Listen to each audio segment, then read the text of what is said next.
আজ রাত ৮টায় শুরু হতে যাচ্ছে চেন্নাই সুপার কিংস বনাম মুম্বাই ইন্ডিয়ান্সের খেলা। আজকের এই খেলাটি মুস্তাফিজুর রহমানের জন্য অত্যন্ত গুরুত্বপূর্ণ, কারণ পার্পল ক্যাপটি পুনরুদ্ধার করার গেম আজকে। এখন পর্যন্ত সর্বোচ্চ উইকেট শিকারী ১১টি উইকেট নিয়ে সর্বোচ্চ উইকেট শিকারীর তালিকায় শীর্ষে রয়েছে চাহাল, এবং জাসপ্রীত বুমরাহ ১০ উইকেট নিয়ে দ্বিতীয় স্থানে রয়েছেন, এবং তৃতীয় স্থানে কাগিছো রাবাদা এবং মুস্তাফিজুর রহমান ৯টি করে উইকেট নিয়েছেন।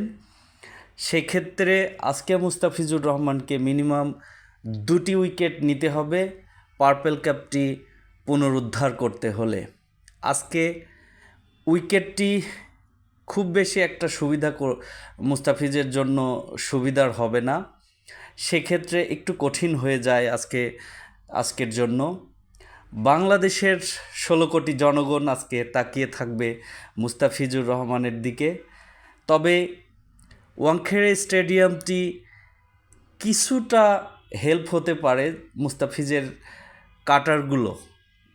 কাটারগুলো কিছুটা কার্যকরী হতে পারে আজকের উইকেটে। তবে ইরফান পাঠান, ভারতীয় সাবেক পেসার ইরফান পাঠান এবং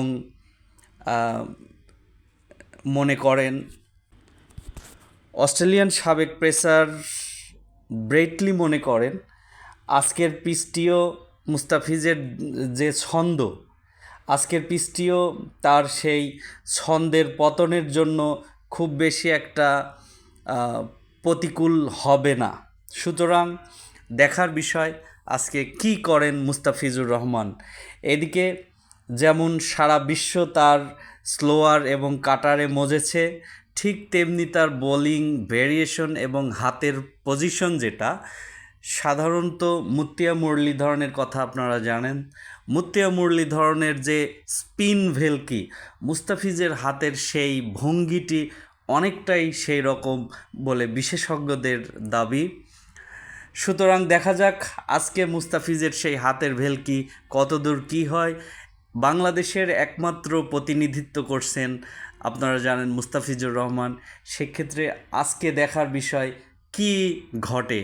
আপনারা মুস্তাফিজুর রহমানকে কেমনভাবে দেখতে চান আজকের ম্যাচে, কমেন্ট করে জানাবেন আমাদেরকে।